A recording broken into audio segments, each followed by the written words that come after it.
but it's still fun. So all right, so we're on Emerald now. Ooh, Emerald's gonna lead to some spicy conversations because this is where our opinions on the set diverge the most, I believe. It's true. And one of the cards I wanted to talk about was Daisy Duck Secret Agent, which is a 4 inkable 2/3, 2 lore. Whenever this character quests, each opponent chooses and discards a card. The reason I want to talk about this card is this in card games in general. Sometimes they print game objects that when you protect them, you generate an advantage every turn. So I call those game objects queens, and I call the strategy for protecting them protect the queen. So if you can protect a Daisy Duke for a few turns, you're just generating so much incremental advantage that it might actually be game winning on your four turn play. Now the Did you mean downside to of play Daisy Duke? yeah, I just said Daisy Duke, Daisy Duck. Oh, I, was, whatever. I didn't know if you were being cute. Like No, man, which is good that's because I fine. was cracking up. Yeah, yeah. It's just when cards can win the game by themselves, it is oftentimes worthwhile to look into building around that deck and protecting your game-winning piece. And the opportunity cost is that you have to pay a little less on stats. And 2/3 isn't the worst. It does get hit by like smash, but like the benefits is that this card might just actually win you the game. That's all I'll say about that. Counterpoint: that 2/3 worth of stats is costing you 4 ink. Oh yeah, yeah. It's not like a 4 of. It's like a 2 of. The ability only happens once you turn the old Dukester here sideways. So it has to survive a turn. And once it's sideways, it dies to everything, including Felicia. I mean, it's not the perfect card. It's not like it's like a 4 or 5 or something, just like clearly pushed. And I just think that it's an interesting little value engine that can be often overlooked. I will say that my rating on this is unplayable for now, but I can see a format where there like if the format shakes out where big chunky control decks are just like the nut, or Mm-hmm. like or like more top end like heavy mid range decks, Yeah. then I could sort of see this. But I mean, again, dies to Smash, dies to Tink Singing Sword, dies to Felicia, dies to Gaston, dies to Maui, dies Yeah, to yeah. every removal spell in the format. I mean, I like if it did its thing upon entering play and when it quested, now we're in a whole different world. But the Yeah. fact that it has to survive a turn and go sideways, I don't know. Leonard, if it like ravenous ratted and disrupting sceptered, I don't think I would play anything else. Like, Well, yeah, I mean, there's another card on the list that you wanted to discuss that is like oh I think yeah. somehow worse than this one. It definitely is the same power level in my opinion.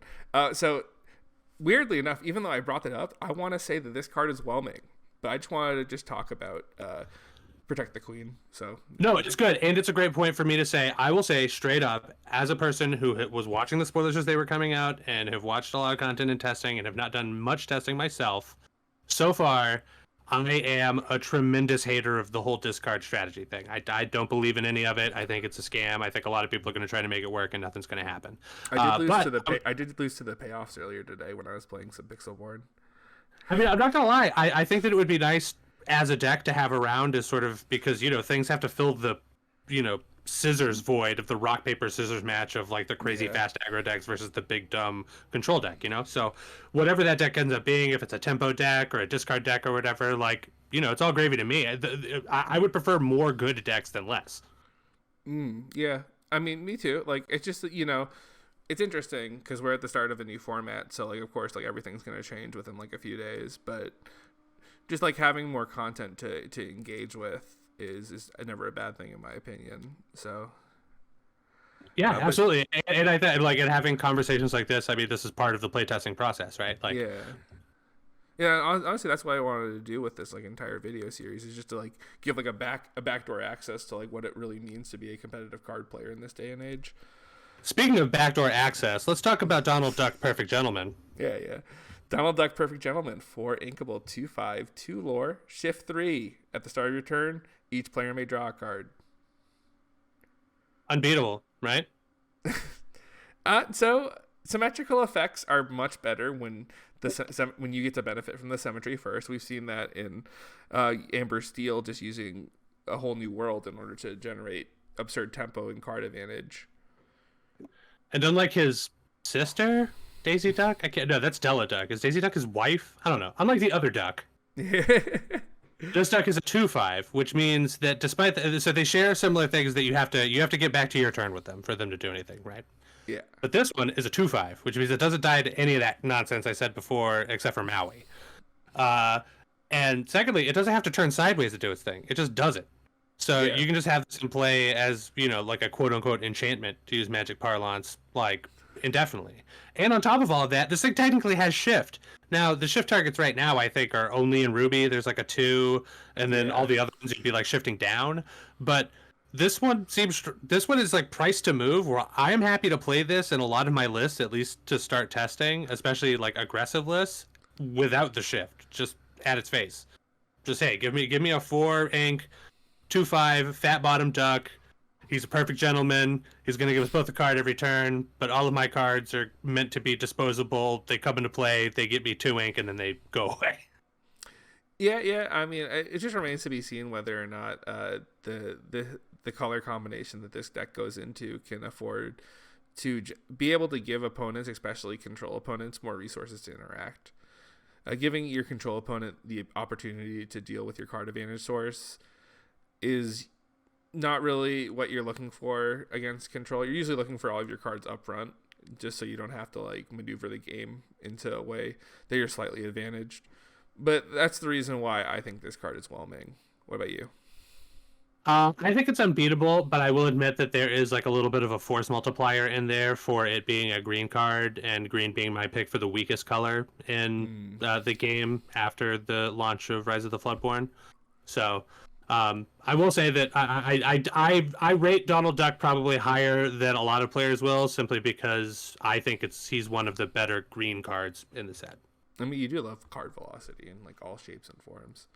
I do, but I mean, look at where a lot of those Amber lists shook out at the end of the last season. I mean, it was just 4 Rockstar Stitch, 4 Surfer Stitch, 4 Rapunzel. It was just every card in your colors that says draw a card, slam it in there, 4X, let's go. Yeah, I mean, because like the way the card draw works is that the more you have of it, the better it is.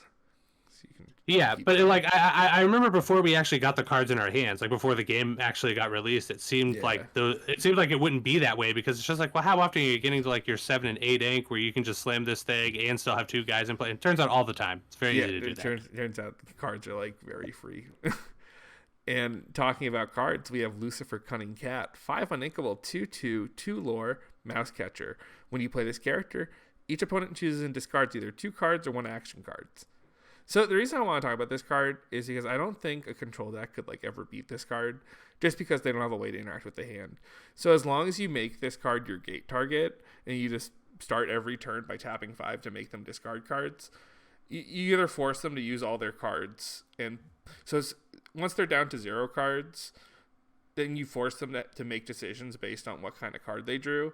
If they don't have enough ink, they can't even cast the card, so they're probably going to have to ink their top end. And if they draw an uninkable that they can't cast, you just get it for free with Lucifer. Well said. I think this card is horrible and horrendous. And I mean, I don't think it's like meta defining or anything. I think it's just like a cute thing I think it's a cute thing to do.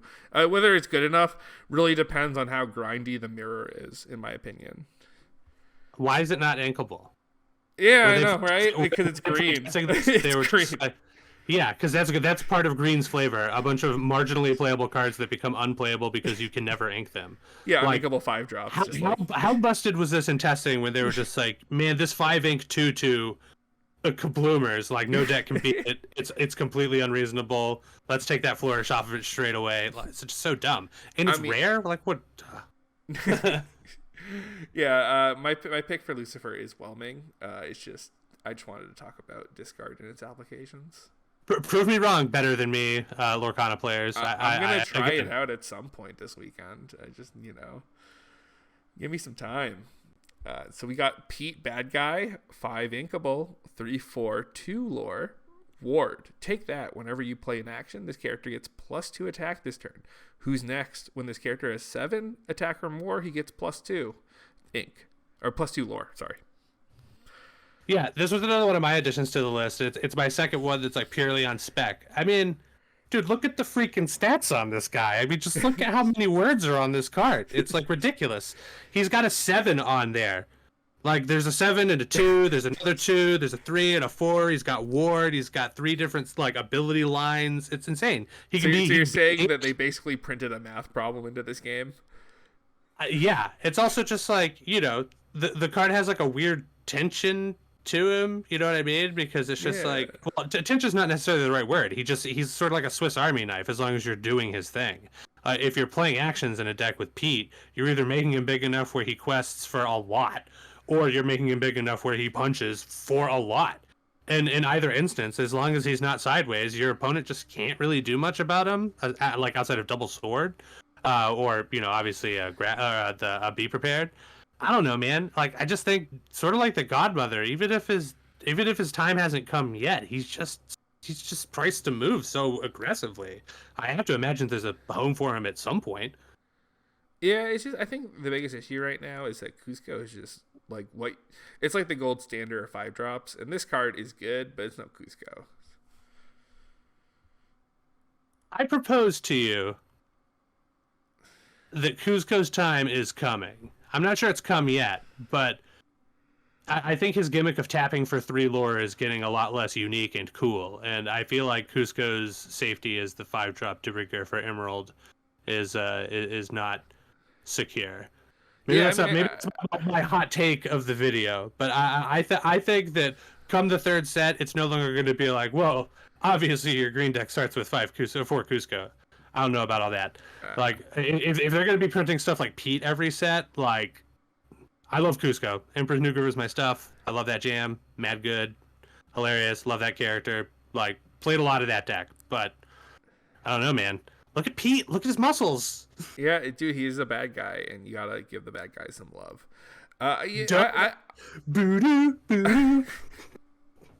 No, I honestly don't really know how to evaluate Pete. I think, like, if Cusco gets taken out of the green decks, then, like, they printed a better Cusco, and you'd have to convince me that an aggressive Turbo Lore style deck with Cusco plus the better Cusco that they have to print would not just be better than, like, you know, who knows? We'll see. I think right now, that to back up Pete in this set, they printed 2 different actions that just draw a card as part of their effect for 1 ink, which in Magic is called cantripping. So they printed 2 different cantrips, 1 in Pete's color. So I don't know. You print a couple of more action payoffs. You print a couple of more cantrips. I feel like Pete might be cooking with. I feel like by this time next year, either Pete will have cooked a lot, or I will have been wrong about Pete's ability to cook. All right, so I'm going to guess that you put it as unbeatable then. Heck yeah, unbeatable. I don't give out a lot of Whelmings. Yeah, I give out a lot of Whelmings. This card is Whelming. It's not unplayable. It's just, you know, not